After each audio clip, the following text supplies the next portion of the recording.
เลยมาทานอะไรเราสวัสดีเขาสั่งเงินเฮ้ยได้บอกถึงน้องพวกเขาอยู่ที่คาเฟ่โรเอ็นโคแล้วในคาเฟ่ที่เปิ้ลมาจะมารีเนี่ยเป็นคาเฟ่ที่เปิ้ลมาจะมารีวิวเดี๋ยวแล้วแบบเพิ่งถ่ายรูปติดแล้วเรายังไม่ได้เห็นวิดีโอใช่ไหมเขาอาจจะไม่ได้สังเกตแล้วหัวอย่างเขาอุ้ยใหญ่กับเจ้าถิ่นเขาให้อย่างดอกไม้เลยหน้าเขาใช่ไหมเขาต้องแบบเจ้าหน่อยกับข้าพเจ้าก็ซิออกจากตัวนักไปก่อนเขา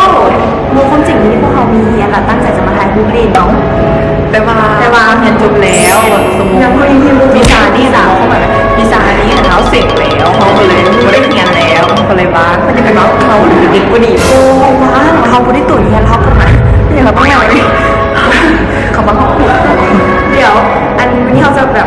จะมาคนจริงมาถึงคนกินเขาเฮ้ยสร้างกันอย่างเดียวกันแล้วก็จะมีอาหารมาลองชิมดูบรรยากาศคาเฟ่กับคนขัดดีแล้วก็แบบเงียบแต่ว่ามันจะไก่นิดนึงไก่ในเมืองนิดนึงจะมีมาเติมกุ้งหมูอันบ้านหนึ่งอันนี้บ้านเด็กเฮ้ยเนี่ยอยู่ด้วยเขาจะให้โลเคชั่นอยู่ถึงเราจะกดดูโอเคเขาไปดูบรรยากาศของห้างก่อนเขาจะสั่งอาหารจริงเฮ้ยอันนี้มันรู้มาวันเลยคุณอาจจะเบื่อหน้าเราในกายฟ้าเลยเบื่อกันเลยมันต้องคอมเมนต์ใจก้องเลยในวันยาวมาเข้าอีกเขาจะเห็นหน้าคุณกันไหนผมไม่อยากกินกับพี่เปิ้ลเลยเปล่าคนเดียววันนี้มาแบบแปลกๆตั้งใจจะทานอยู่เลยแต่เห็นแบบฟิลมันได้เนาะก็เลยทานเลยกูเลยกูได้กดอยู่แบบโคตรเลย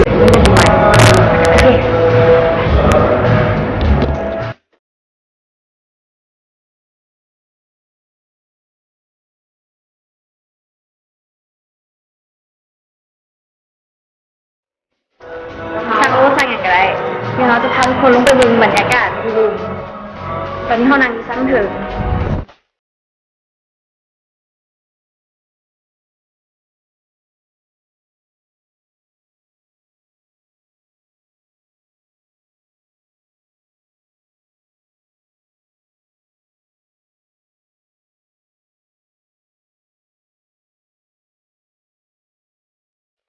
ตอนนี้ลุงวันกำลังจะปรุง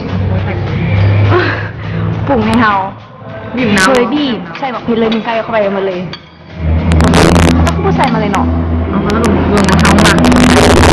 ตอนจะเพิ่มเผ็ดอยู่คือเกี๊ยวเนาะบุกินพักเนี่ยแล้วเนี่ยเกี๊ยวมีมะนาวใส่น้ำเด้อเฮ้ยมันจะเซฟได้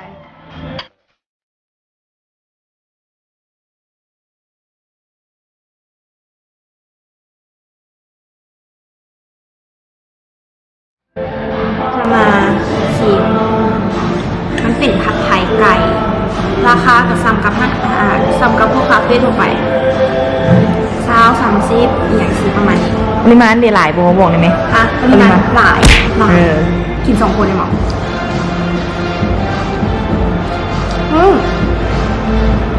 มันเป็นผัดไทยเส้นร้อน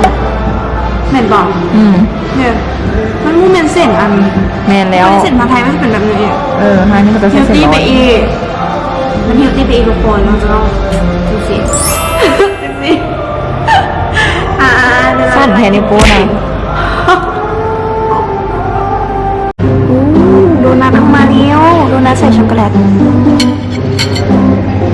มุ่งเราวันเราก็จะเห็นแยกเลยไม่สนใจเลยได้ขาไม่กินหาเงินหวา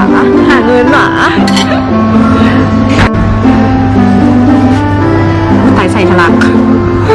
ของทางนั้นน่ะคนมันตลกกันลูกคนใส่ออกหาได้ไหมลูกเหมือนกันรีวิวฉันเฮ้ยมันง่ายลงนี้ปินจัดมานี่ถึงมันจะทะลักออกทางนั้นแล้วแต่วันอันนี้มันถึงยังมีแบบมันหลายเนาะ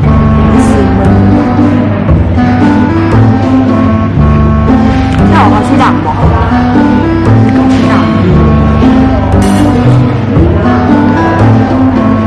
เช็ควิดีโอกินดูตรงโบได้ตุ้ย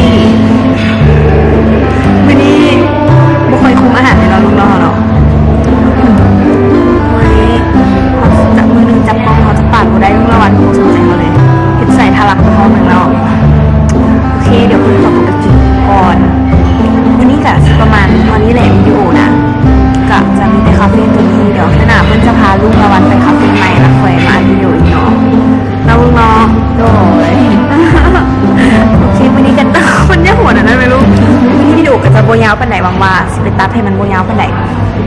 หวังว่าสิ เพราะเป็นวิดีโอแบบกระทันหันเด็โอเค มา บ๊าย ถ่า บาย ย เนาะเก็บเลนทุกอย่างเลย เฮ้ยเขียมเลนมาถ่ายกูให้เบิ่งผู้บอกเดี๋ยวเขาจะเอาผู้คืนมาเขาถ่ายนะเป็นเท่าไหร่ บอ เขาชื่อเอาใส่ บอ แต่ยังฟ้องกว่า เรียกว่ามายุออกจากการเป็นเลขาเลย โอ้เซิร์นเขาจะเป็นหัวหน้าประเทศเนาะ